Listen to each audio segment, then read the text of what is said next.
Sí, se le Sí, escucha bien. escucha bien. Buenas noches a todos. Entonces vamos a comenzar vamos a platicar hoy de un tema que lo habíamos dejado un poco rezagado ahí, pero creo que es la oportunidad para poder platicar de él, que es el tema de las excepciones previas. Entonces vamos a comenzar a explicar. No sé si ya lo tienen en pantalla. Ya, Lick. Bien. Les voy a... Vamos a ver aquí. Por favor, cierren su micrófono. Ya lo tienen abierto el micrófono. Hagan favor de cerrarlo porque se escucha todo. Tengo que estar... Sí, Lick, ya se puede saber.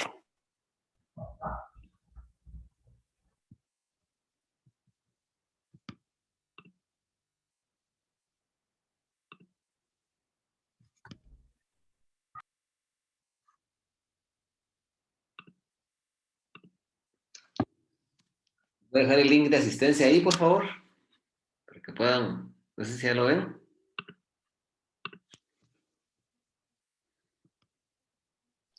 Sí, Lick.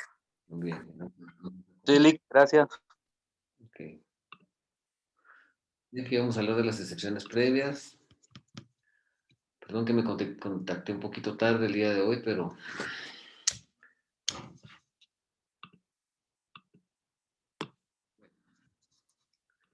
Hablamos un poco de las excepciones previas. Entonces habíamos visto, habíamos definido en su momento que eran las excepciones previas. Y ahora pues vamos a... Y vimos dentro de las excepciones previas cuáles tenían carácter no preclusivo, ¿verdad? Bueno, entonces... hablemos de la excepción de incompetencia, ¿verdad? Por favor, cierren su micrófono, si fueran tan amables. Yo les voy diciendo como 3 veces eso, si fueran tan finos, apaguen sus micrófonos.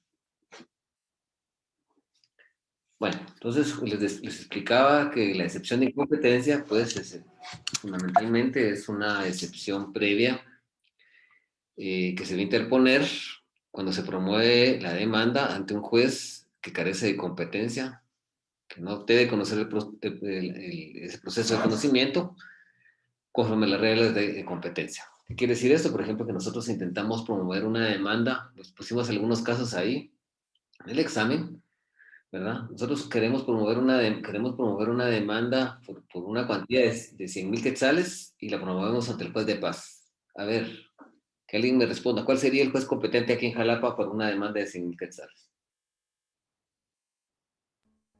El juez de primera instancia. Muy bien. Entonces, si nosotros intentamos esa acción, promovemos esa demanda ante el juez de paz, entonces nos interpondrían esta excepción de incompetencia. ¿Sí? Igual, si también nosotros planteamos una acción personal y nosotros tenemos que demandar y el demandado tiene su residencia en el departamento de Izabal y nosotros lo demandamos aquí, promovemos la demanda aquí ante el juez es una acción personal de un divorcio, lo promovemos aquí, entonces la excepción de incompetencia es la idónea, ¿verdad? Es decir, esta excepción nace la vida jurídica, se origina cuando se promueve una demanda ante el juez que carece de competencia para conocer ese derecho controvertido.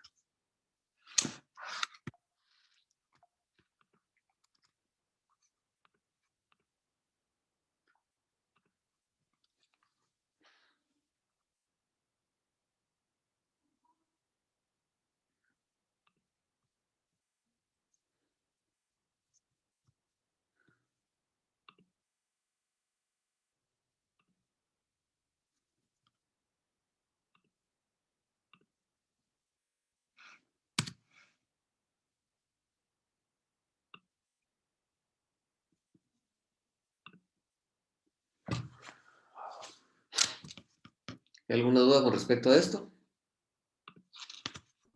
No, Lick, todo claro.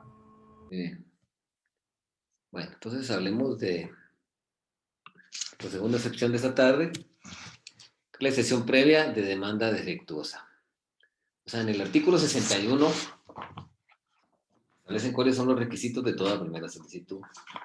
Todos los requisitos de una primera solicitud. Y cuando se promueve una demanda y esta demanda no reúne los requisitos formales del artículo 61 o algunos otros requisitos formales que por la naturaleza propia de ese tipo de demanda deba reunir. Entonces, la excepción idónea para promover en este caso es la excepción de demanda defectuosa. La excepción de demanda defectuosa es la idónea en este caso en particular, ¿sí? Habría que recordar que el artículo 109 establece plenamente que, eso lo hemos visto anteriormente, ¿verdad? Dice, los jueces repelerán de oficio las demandas que no contengan los requisitos establecidos por la ley, expresando los defectos que hayan encontrado. ¿Sí? Es decir, entonces, es importante establecer, ¿verdad?, que en este caso en particular,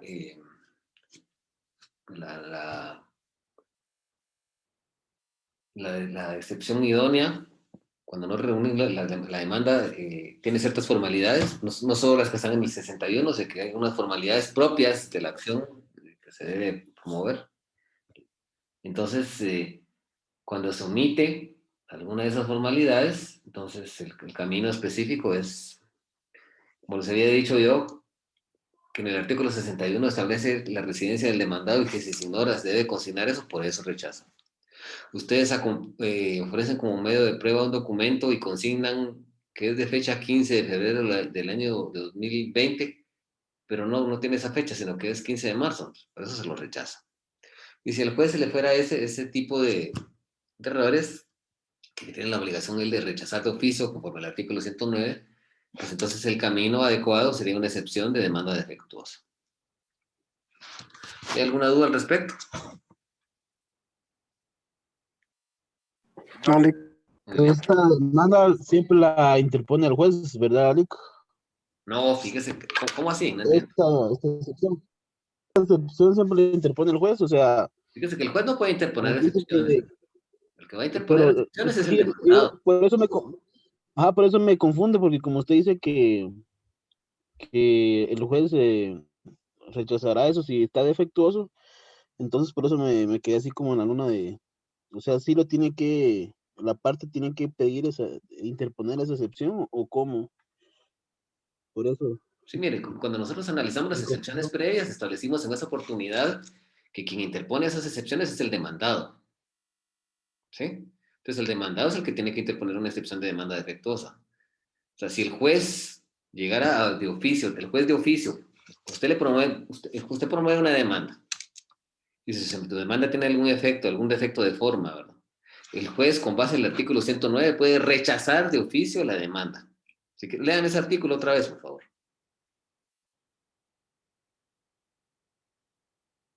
Lean el artículo 109, por favor.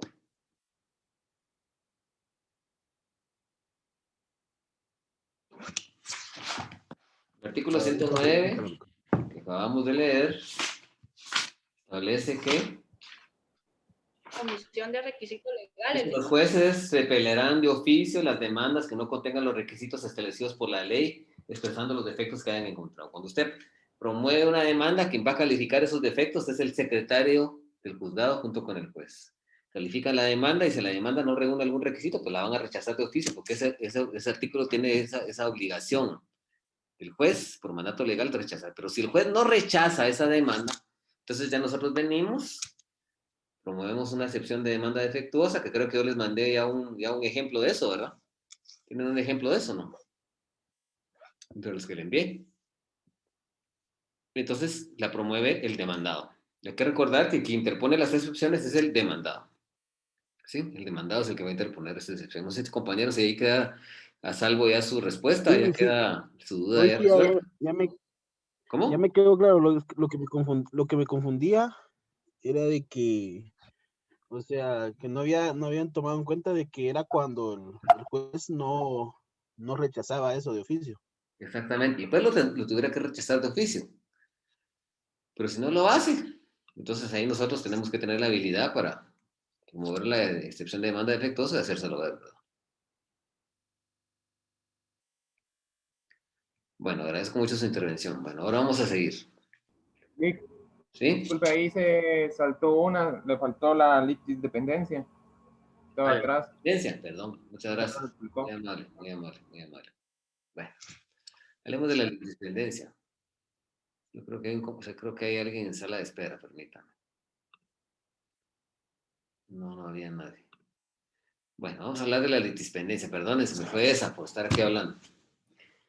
Pues litispendencia quiere decir litis pendiente. Es decir, que hay un juicio pendiente. Es decir, cuando se ha promovido una demanda, ¿sí? Ya existe una demanda y el proceso está desarrollándose y sucede que el actor vuelve a promover la misma demanda, es decir, la pretensión es la misma, el objeto es la misma y la causa es la misma, o sea, el objeto de la causa. Entonces interponemos esa excepción de litispendencia. O sea, usted promueve una demanda en el juzgado de primera instancia de familia, por ejemplo, una demanda de divorcio, y invoca como causal la separación voluntaria por más de un año.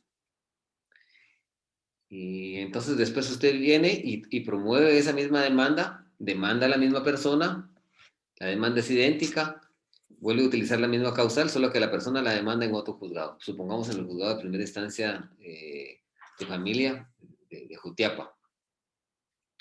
Entonces ahí es donde nace esa excepción de litispendencia. Si a mí ya me promovieron una demanda, ¿sí?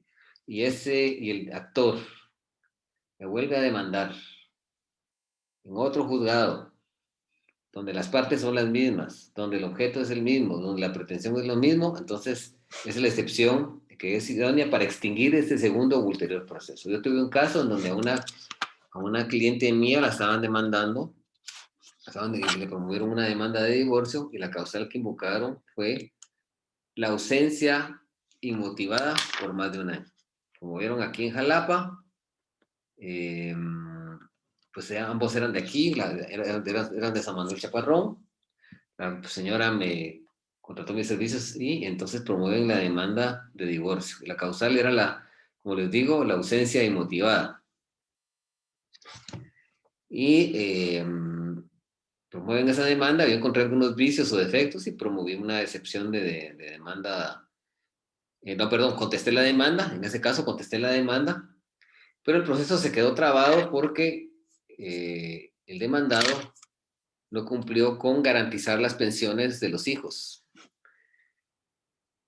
Y en eso estábamos cuando de repente mi cliente, con los 3 o 4, el proceso tenía como unos 3 o 4 meses de estar parado cuando la demandaron, pero la fueron a demandar a Huehuetenango, o sea, a Huehuetenango. Allá la demandaron.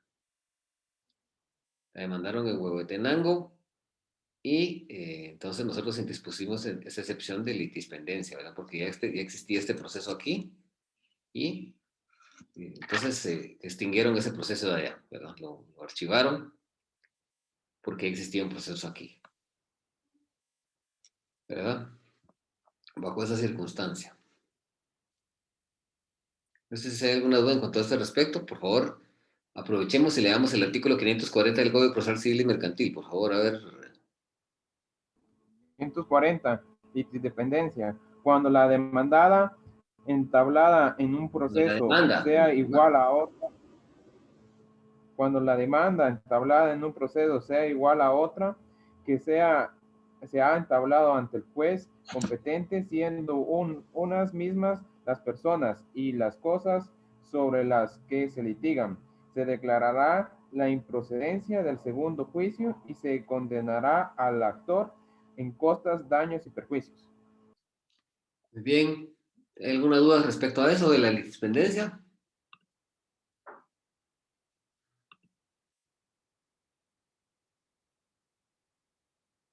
No, Lic.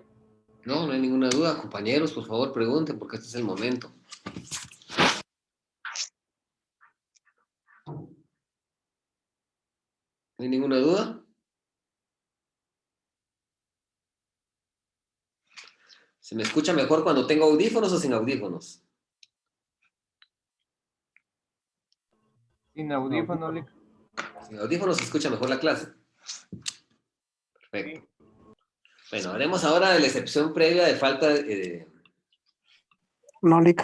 Todo claro. ¿Cómo? De falta de capacidad legal. Esa es la que nos toca, ¿va, Mayron? Sí, se escucha bien, Lick. Ok, muchas gracias. Sí, Lick. Ok. Bueno.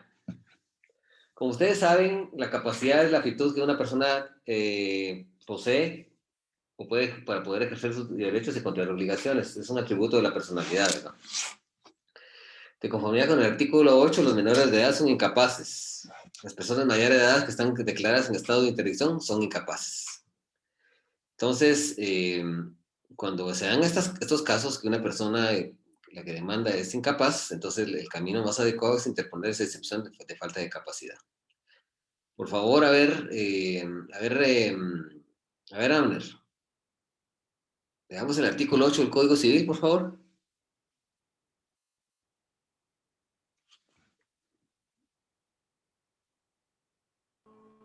Capacidad. Uh-huh.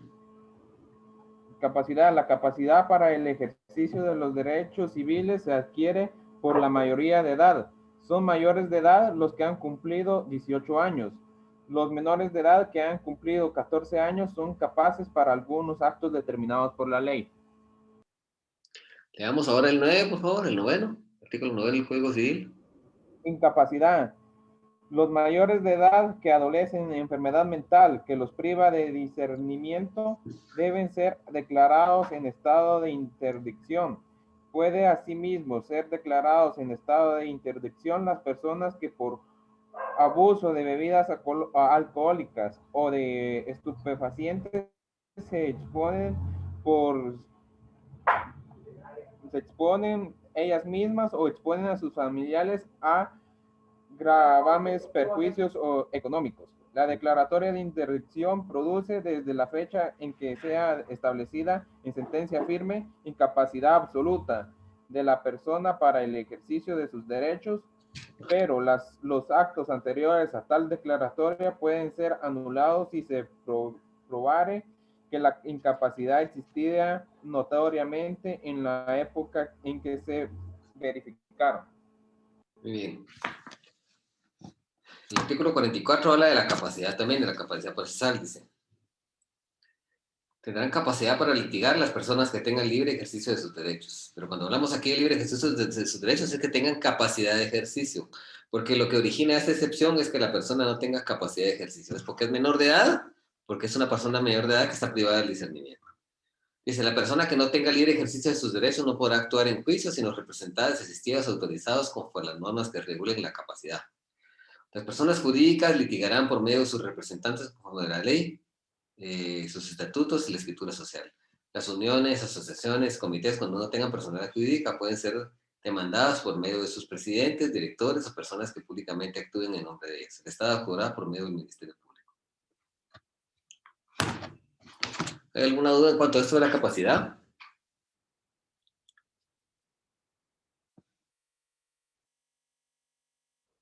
¿No? Bueno, sigamos. No, Lick, todo claro. Bueno, hablemos ahora de la excepción previa de falta de personalidad.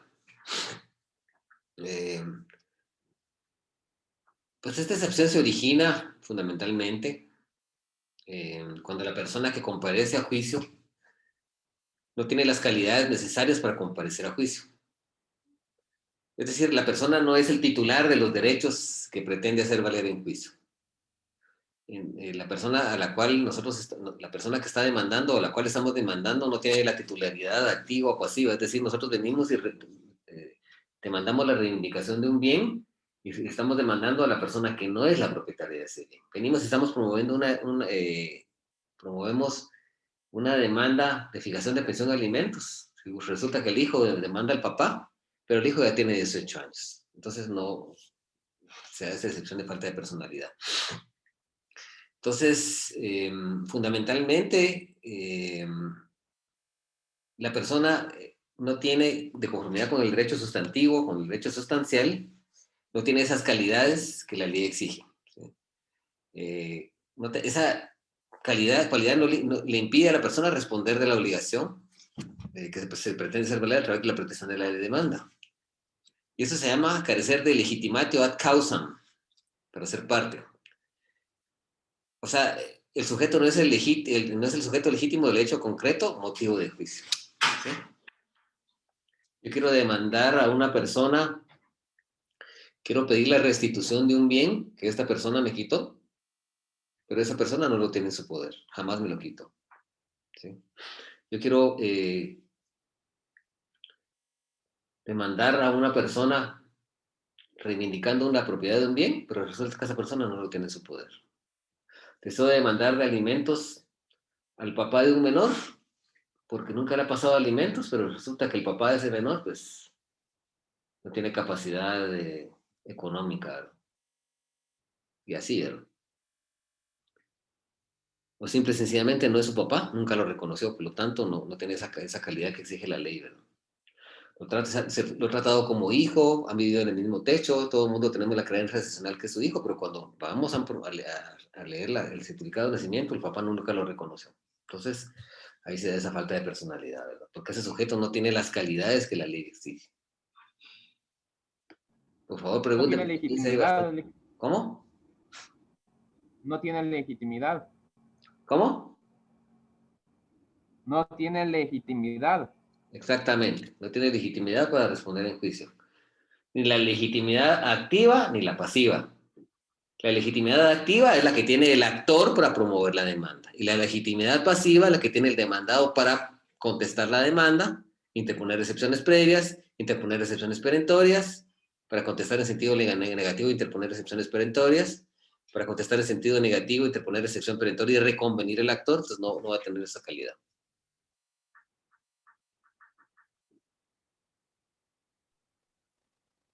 Lick, disculpe. ¿Qué manda? Dígame. Con respecto a esto de falta de personalidad, aplica cuando también se da, digamos, con un representante legal judicial, un representante judicial. Podría darse ahí también, si el derecho que está ejerciendo él no es, por ejemplo, estamos demandando a una sociedad anónima y estamos demandando, por ejemplo, el cumplimiento de una prestación y resulta que no es esa sociedad anónima, es otra sociedad anónima. Entonces ahí podría darse eso, podría darse. Porque cuando el representante legal no tiene las facultades legales, no le han otorgado un documento con que pueda representar fehacientemente a la entidad, o teniendo ese documento no tiene las facultades necesarias para poder comparecer a juicio. Entonces ahí esa sería una falta de personalidad, una falta de personería, perdón. Sería una falta de personería, esa la vamos a ver a continuación. Por favor, ¿tienen alguna otra duda? No estamos viendo, si analizamos el artículo 116, numeral 5, o sea, lo habíamos visto en su oportunidad, ¿verdad? Que lo habíamos visto. Por eso no lo estoy leyendo porque ustedes ya lo deben conocer. Entonces, si quieren lo leemos al final, ahí están reguladas todas las excepciones.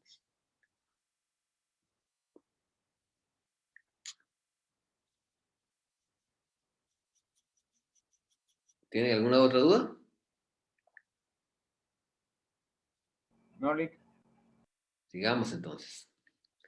Esta es la excepción de falta de personería. Bueno, la personería es la aptitud que tiene una persona de ejercitar derechos y acciones en juicio. Esto lo va a hacer a través de una representación. Esta representación, por ejemplo, si yo quisiera demandar, por ejemplo, que yo tuviera alguna demanda que quiero promover en Guatemala, pero por cuestiones de tiempo no quiero ir hasta allá, entonces le otorgo un poder a un hermano mío o a un pariente mío entre los grados de ley o a un abogado para que éste me represente. O sea, y ese documento que está debidamente inscrito en el Archivo General de Poderes es la representación. Y cuando un sujeto también es presidente o representante legal de alguna entidad mercantil, de una sociedad mercantil, de un banco, de una fundación, etcétera, entonces tiene que tener su representación, que es el documento que justifique que él es el presidente del banco. El documento que justifique que es el administrador único de una empresa mercantil, el documento que acredite que es presidente de una fundación, etcétera, de una asociación civil ordinaria. Entonces, esa es la representación, ese documento, ¿verdad? Entonces, esa aptitud que la persona tiene para ejercer derechos y acciones por cuenta de otro, en representación del titular, va a permitir que la excepción de falta de personalidad nazca en la vida jurídica cuando esa persona comparece a juicio sin tener esa representación. O teniendo esa representación carece de las facultades legales para que tenga validez. ¿Sí? En el artículo 90, 190 de la ley de organismos judiciales están algunas de las facultades, ¿verdad?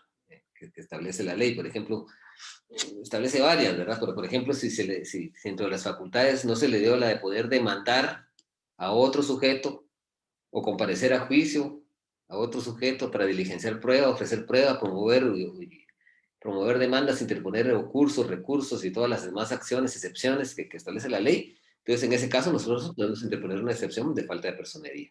O, por ejemplo, si la representación ya venció, ¿verdad? Ya venció y tenía un plazo, ya venció, entonces interponemos la excepción de falta de personería. Aquí hay algunos casos que vamos a analizar. Entonces lo voy a emitir a alguien aquí.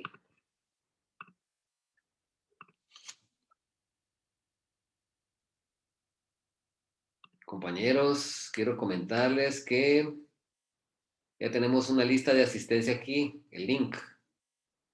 No sé si ya se apuntaron, pero para los que acaban de entrar, aquí les dejo el link, por favor, para que se apunten. Fueran tan finos. No olviden, compañeros, apuntarse, es muy importante. Buenas noches, Lick. Buenas noches. Yo acabo de entrar, pero porque me sacó la plataforma, ya me había anotado. Gracias. Excelente. Ahorita vamos a... Nick, yo tengo una duda. Sí. Permítame un momento, solo voy a... Permítame un momento, permítame un momentito. Un momentito, por favor.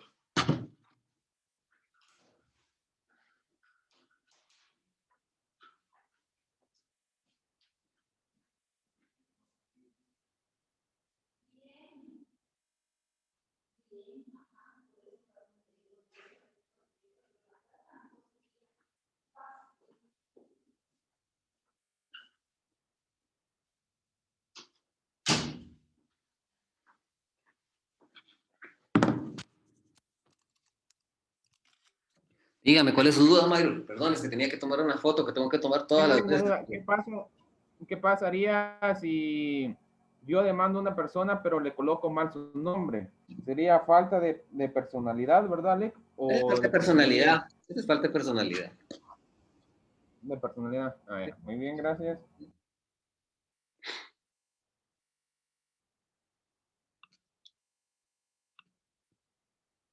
Bueno, vamos a ver algunos casos aquí de esto. No sé si ya chequearon que está la lista ahí, ¿la pueden ver, no? Sí, la podemos ver. Okay. Bueno, aquí lo que habíamos dicho dice, si se comparece en nombre de otro sin ser apoderado o representante, ¿sí? O siéndole, no se justifica devina la representación acompañada del documento de la misma, aun cuando no se precede presentarlo. Una persona comparece a representar a otra persona, pero no es apoderado de él. ¿Por qué? Porque la representación ya venció o porque el sujeto no justifica, no acompaña el documento con que acredita la representación. Si es un mandatario, el documento idóneo es el testimonio debidamente inscrito en el registro de poderes del Archivo General de Protocolos. ¿Sí? Si fuera un acta notarial de nombramiento de un representante legal de un banco, de alguna entidad mercantil, tiene que estar inscrita en el registro mercantil. ¿Sí? En el registro mercantil se escribe eso. Si es un mandato otorgado, a mí me pasó una vez que compareció un sujeto que era mandatario judicial de una entidad mercantil y el mandato había que inscribirlo tanto en el registro de poderes del Archivo General de Protocolos de la Secretaría de la Corte Suprema de Justicia como también en el registro mercantil general de la República. El sujeto solo llevaba su representación inscrita, su mandato, el testimonio de su mandato inscrito únicamente en el registro de poderes del Archivo General de Protocolos de la Secretaría de la Corte Suprema de Justicia. Entonces interpusimos esa excepción de falta de personería. ¿Por qué? Porque no había inscrito el poder allá también en el registro mercantil, ¿verdad? O puede ser que también el sujeto comparezca y olvide pues, acompañar el testimonio. Eso va a ser muy raro que ocurra. Lo que sucede muchas veces es que el testimonio a veces no va autenticado. Podemos acompañar el original y pedir que quede certificado en autos. Muchas veces acompañan una copia que no está autenticada, o una copia que no es legible, o una copia debidamente autenticada, pero que no reproduce todos los pasajes del mandato. Entonces ahí podemos interponer la falta de personería. A ver, por favor, leamos el artículo 45 del Código Procesal Civil y Mercantil. Por favor, Cantoral, leamos ese artículo. Cantoral.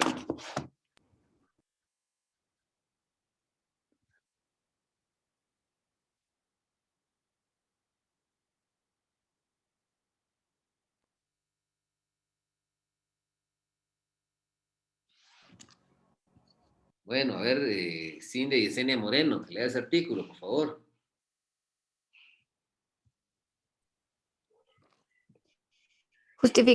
Artículo 45, justificación de la personería. Los representantes deberán justificar su personería en la primera gestión que realicen, acompañado de título de su presentación. No se admitirán en los tribunales credencial de representación que no esté debidamente registrado en la oficina respectiva. Muchas gracias, muy amable, Cindy. Bueno, vamos a analizar otro caso aquí de los que hay. Dice, se utiliza como título un poder insuficiente. ¿Y cuándo es insuficiente un poder? Cuando no tiene todas las facultades que son necesarias para demandar o para responder una demanda en juicio. ¿Sí? O existe alguna discordia en cuanto a alguna diferencia en cuanto a los términos en los que fue redactado ese mandato, que establece que no existe claridad y coherencia en las facultades que le fueron otorgadas a un cierto sujeto. Nosotros analizamos el artículo 190 de la Ley del Organismo Judicial.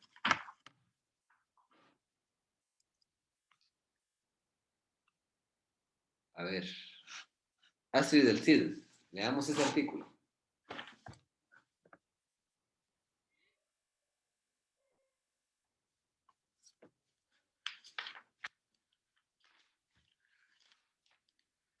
¿Está? ¿Cuál artículo? 190, la Ley del Organismo Judicial.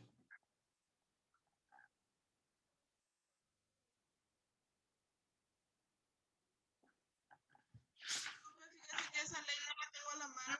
Bueno. A ver, Jennifer Alexandra.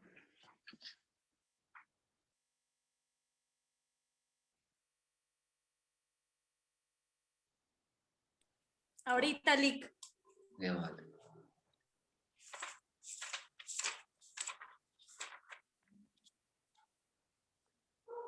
Facultades, ¿es así? Artículo 190, sí, facultades. Muy bien, muy bien. Artículo 190, facultades. Los mandatarios jurídicos por el todo hecho de su nombramiento tendrán las facultades suficientes. ¿Cómo? Mandatarios judiciales, dice ahí, no jurídicos. Mandatarios judiciales.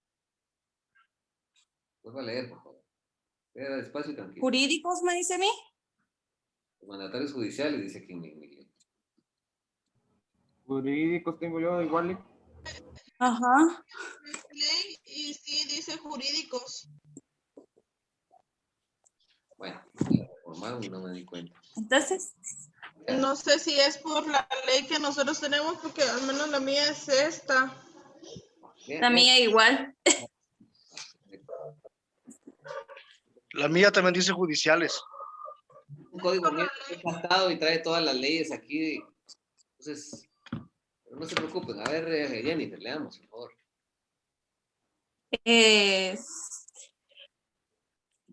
Los mandatarios jurídicos por el todo hecho de su nombramiento tendrán las facultades suficientes para realizar toda clase de actos procesales. Necesita facultades especialmente conferidas para... ¿Sigo? Sí, sigue. A. Prestar confesión y declaración de parte. B. Reconocer y desconocer parientes. C. Reconocer firmas. D. Someter los asuntos a la decisión de arbitrios, nombrarlos o proponerlos. E. Denunciar ¿Cómo? Denunciar delitos y acusar criminalmente. F. Iniciar o aceptar la separación o el divorcio para asistir a las juntas de reconciliación y resolver lo más favorable a su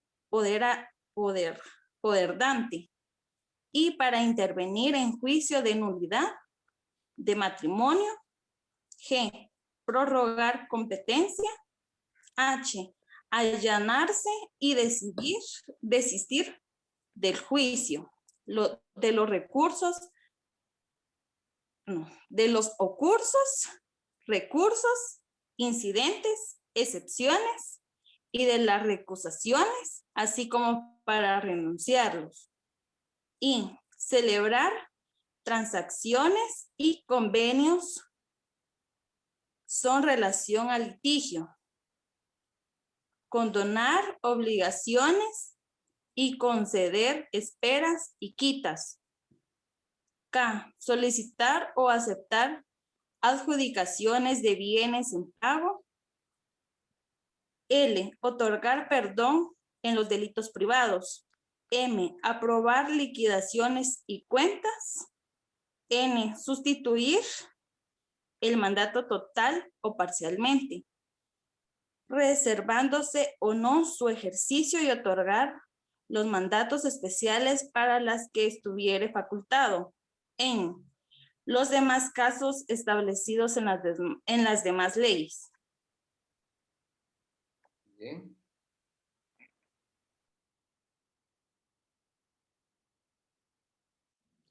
Entonces, si alguna de esas facultades no están ahí, nosotros, por ejemplo, si fuera un juicio, y por ejemplo, esta persona tiene que, no le dan facultades para promover la prueba, no le dan facultades para demandar, no le dan facultades para aceptar adjudicaciones en pago, no le dan facultades para prorrogar la competencia, no le dan facultades para interponer excepciones. Entonces venimos, nosotros interponemos excepción de falta de personería. ¿Alguna otra duda con respecto a esto, mis hijos? ¿O todo está bien? Bueno, vamos a seguir. Leamos, por favor, el artículo 1697. ¿Algún voluntario por ahí? El Código Civil, por favor. ¿Saben qué otro podría ser falta de personería? Por ejemplo, si se le otorga mandato a una persona para divorciar a otra, y por ejemplo le otorga un mandato general y no especial, esa es falta de personería. ¿Por qué? Porque según el Código Civil se requiere mandato especial para pactar las bases de separación o del divorcio, para poner un divorcio. ¿Sí? Artículo 1697. ¿Ah? Para que las personas jurídicas puedan ejercer mandato, es necesario que las operaciones a que el poder se refiera entre el curso los negocios de aquellas o que, de conformidad con el instrumento de su constitución o respectivos estatutos, estén facultados por gerentes o representantes para aceptarlos. Por ejemplo, si nosotros estamos otorgando un poder especial y en ese poder no se le da las facultades de transacción, podríamos interponer esa excepción. Veamos el 1702, por favor. Artículo 1702.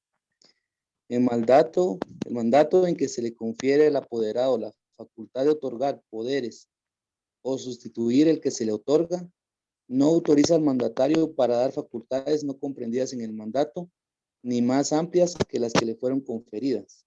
Muy bien, perfecto.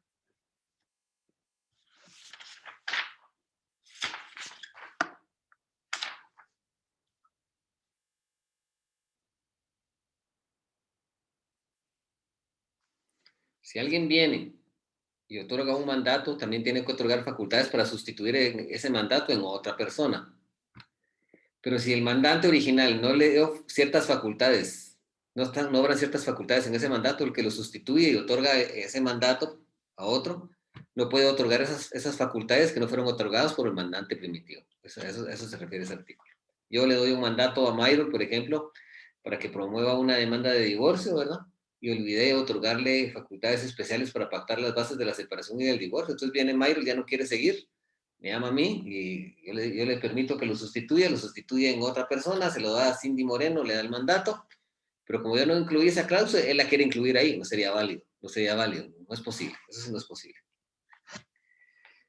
Lo que yo les decía está en el artículo 1692, dice, se necesita poder especial para donar entre vivos, para contraer matrimonio, dice, otorgar capitulaciones matrimoniales, y eso es lo importante, para pactar las bases referentes a la separación o el divorcio, demandar la nulidad o insusistencia del matrimonio, constituir patrimonio de familia o reconocer hijos o negar paternidad. Si alguien comparece y otorga mandato general para reconocer hijos, si alguien viene y otorga mandato general para divorciarse, si alguien viene y otorga mandato general para una separación, otorga mandato general para pedir la nulidad o insusistencia del matrimonio, entonces ahí interponemos una excepción de falta de personería. ¿Por qué? Porque tendría que haber sido un mandato especial. ¿Sí? Tenemos otro aquí. Dice, si el poder es defectuoso porque en su otorgamiento se ve algún texto legal, pero si se otorga por una persona no hábil a favor de quienes no pueden ser mandatarios judiciales. Por ejemplo, los únicos que pueden ser mandatarios judiciales según la ley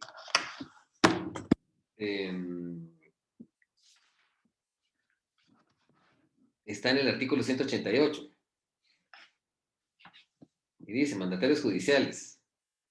Las personas hábiles para gestionar ante los tribunales por cualquier razón no quieran o no puedan hacerlo personalmente, o las personas jurídicas que no quieran concurrir por medio de sus presidentes, gerentes, directores, pueden comparecer por medio de mandatarios judiciales. En cualquier acto, siempre que tengan conocimiento de los hechos sujetos del proceso. En este caso, las sociedades constituidas en el extranjero, con sus representantes que tengan facultades judiciales, deberán constituirlas en un abogado para hacer el juicio, si no tiene esa profesión. Y cuando fueran dentro del...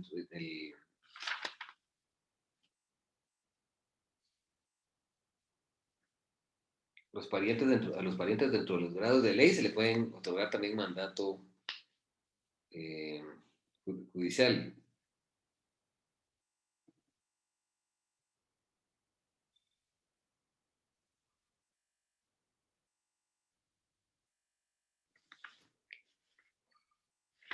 Veamos por favor el artículo 193. A ver, ¿quién no quiere leer? A ver, Axel Dubán Rosa Absum. 123, ¿verdad? Sí. 193 de la LOC.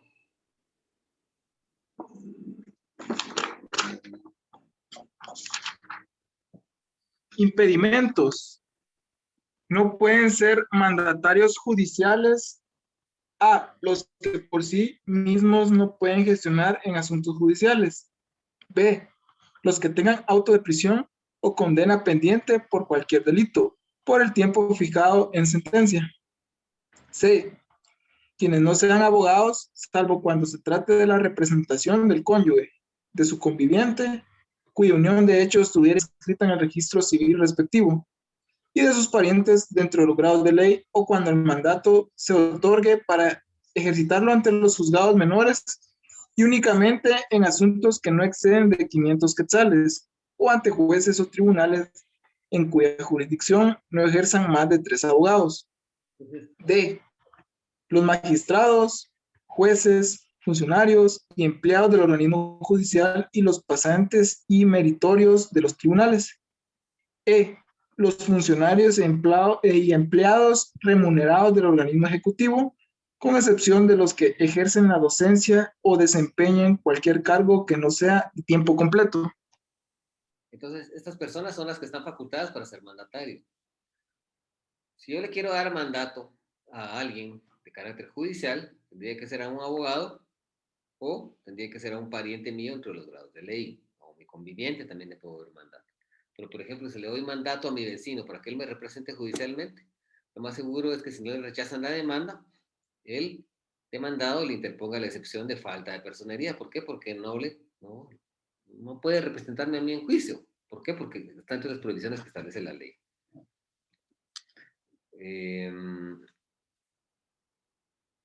No se requiere que sean parientes de abogados cuando son asuntos menores de 500 quetzales, ¿verdad? O yo le otorgo, por ejemplo, un mandato al licenciado Monterrosa para que me represente en juicio. No me puede representar en juicio porque él es mandatario, ¿verdad? Bueno, entonces, en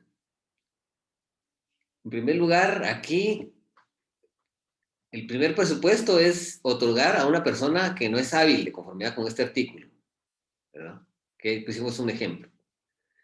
Otro ejemplo es si el testimonio del instrumento público que solemniza el mandato judicial con representación no está registrado en el registro de poderes, ¿sí? O, por ejemplo, estando registrado en el registro de poderes, si fuera de naturaleza mercantil, no es inscrito en el registro mercantil, entonces ahí es susceptible de poderse interponer. O está otorgado en el extranjero sin llenar las formalidades del país de origen, ¿verdad?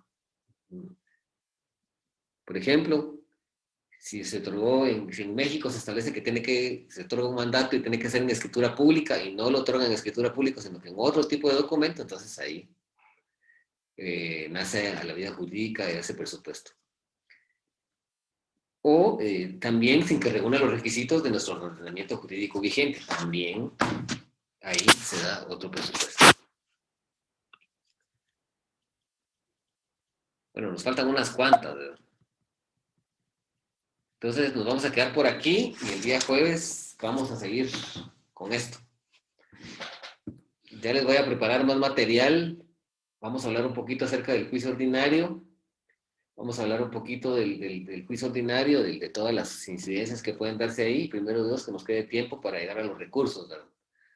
Porque realmente el tiempo pues es oro, ¿verdad? Y por la forma como veo el curso, a veces el tiempo es nuestro peor enemigo, ¿verdad? Entonces nos vamos a quedar por aquí. No sé si tiene alguna otra duda.